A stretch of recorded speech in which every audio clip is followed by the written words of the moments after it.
Hey, we just touched down in ATL, A-Town, A-Peace out, man. Look, we checking out this 36-unit building to see if it's a deal or no deal. This one's got a little twist to it. It's in bankruptcy. So we're gonna see if we can pull it out of bankruptcy and put a deal together. We're looking at investing $300,000 to $600,000, but we're looking over a 7-figure return.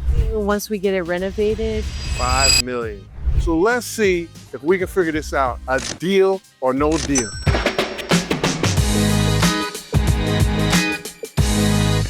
my parents are from Los Angeles. Uh-huh. And back in the 70s, they purchased a property by USC. Oh, really? So tell me about that. So how long did they own that? Is that how you got started? Yes, they bought it back in the 70s, and I sold it right before the pandemic because I was on the East Coast, and it was really hard for me to get back and forth. That was LA. Los Angeles. Well, that was money then. What did that sell for? We sold that one for $2.9, and then we did a 1031 exchange and bought this one. Now, what's a 1031 exchange?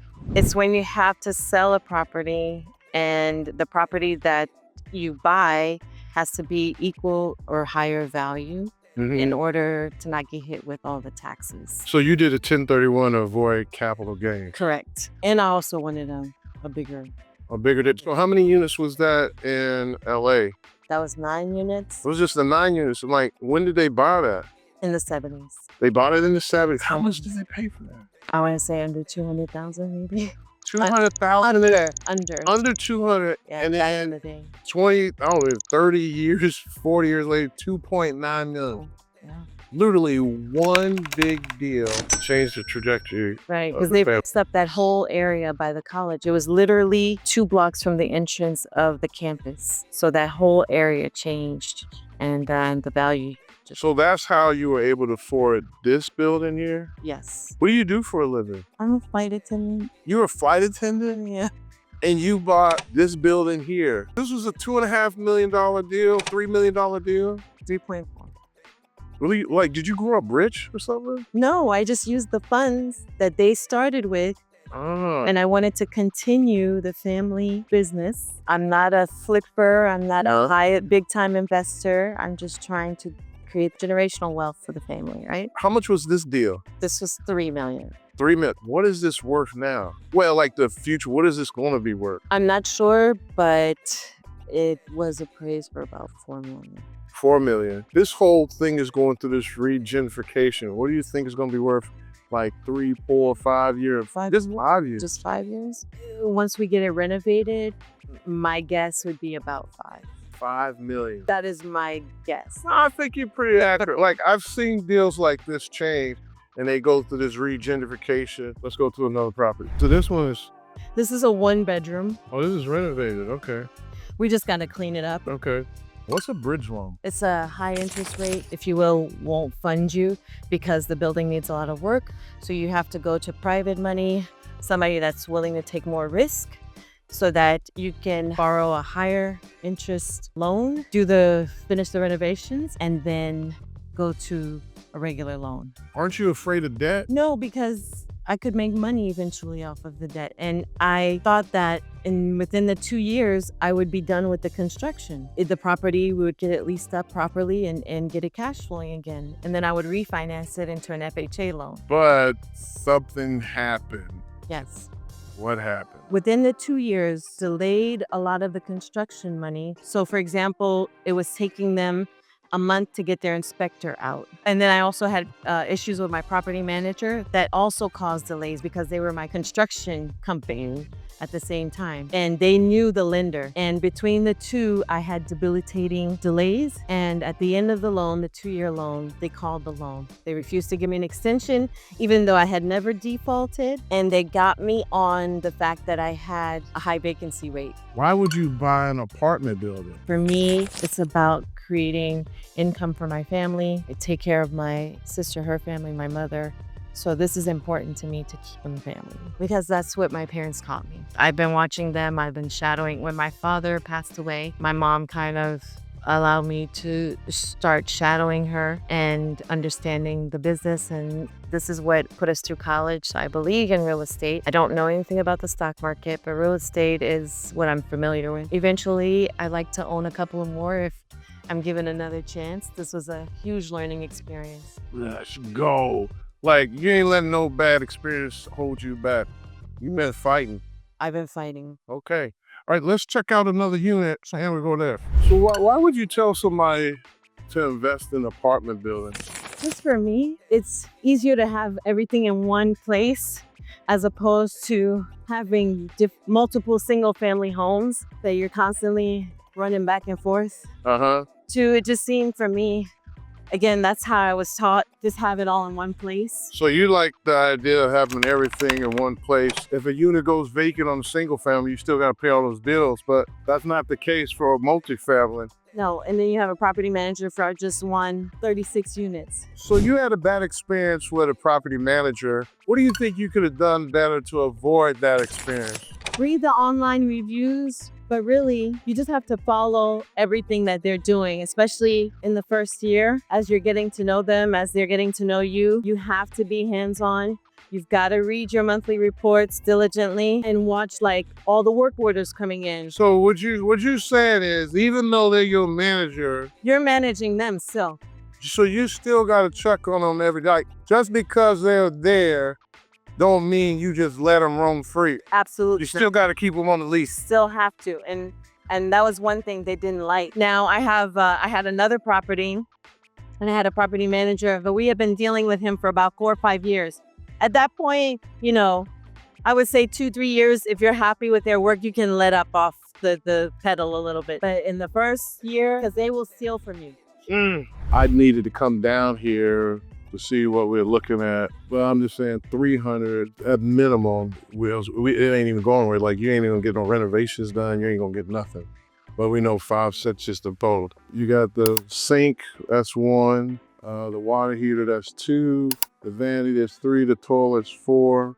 And the shower's 5. So that's like 2,500 a unit. I will say though, some of that stuff I would budget for, but I wouldn't replace right away. Then you had a furnace up there, and if it ain't broke, like you keep using it, it just needs to be cleaned up. Was the window units that you see, the AC units, they are leaking and they were damaging the structure of the building. Oh, so you pulled them out so you could put the AC unit. So I got the HVAC because they were causing water damage. So we waterproofed the whole basement, all the tall spaces down peak.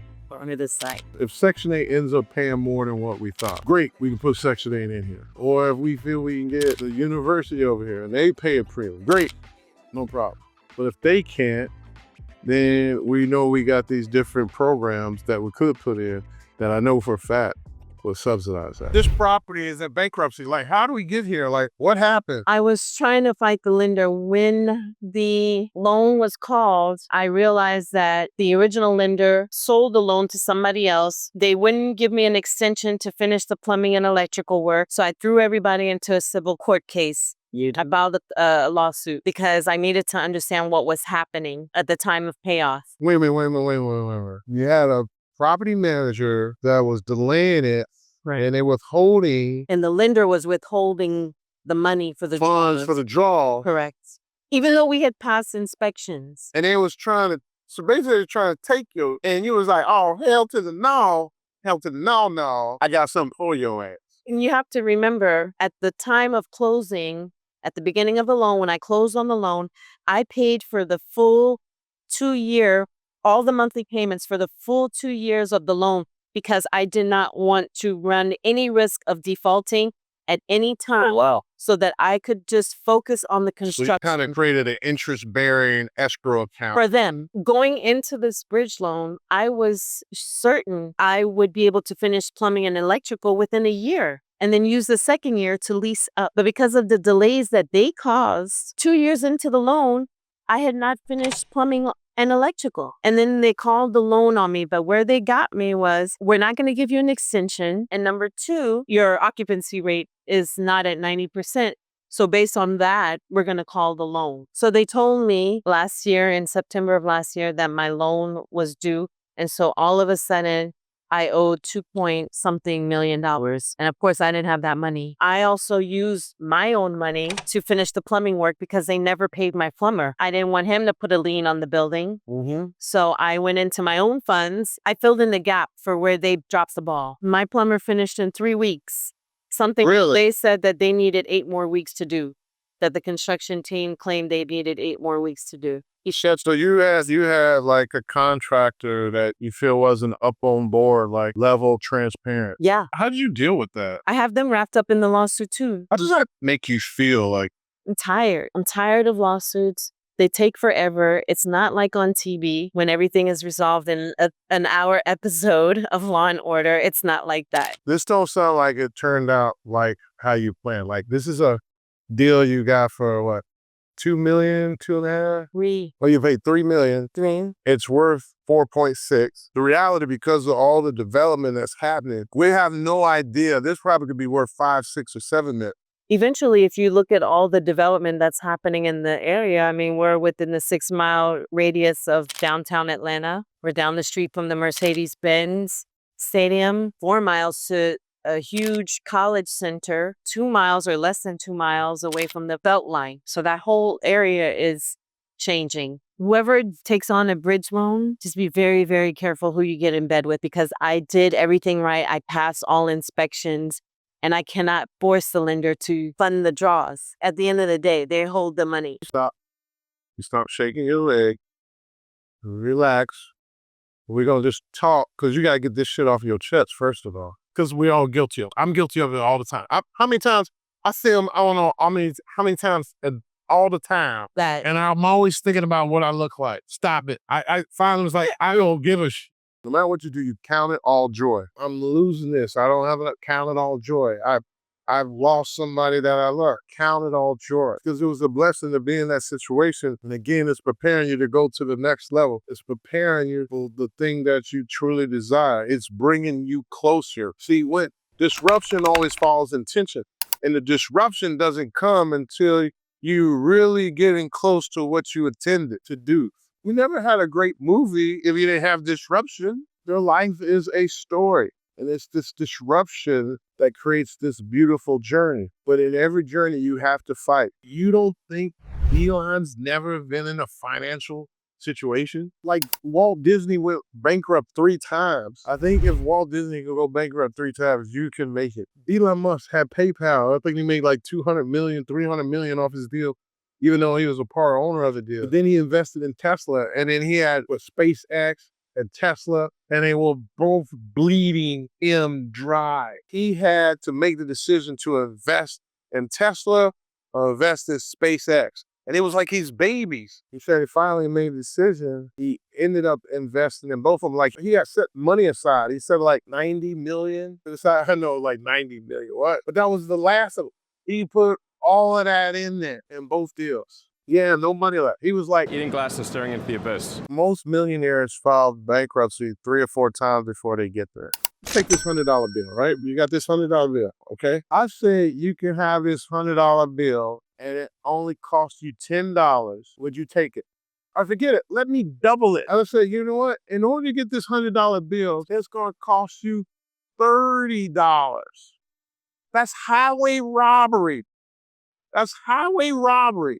But I'm gonna charge you $30. I'm gonna charge you 30% on this money to get this $100. Are you still gonna do that deal? So it doesn't matter.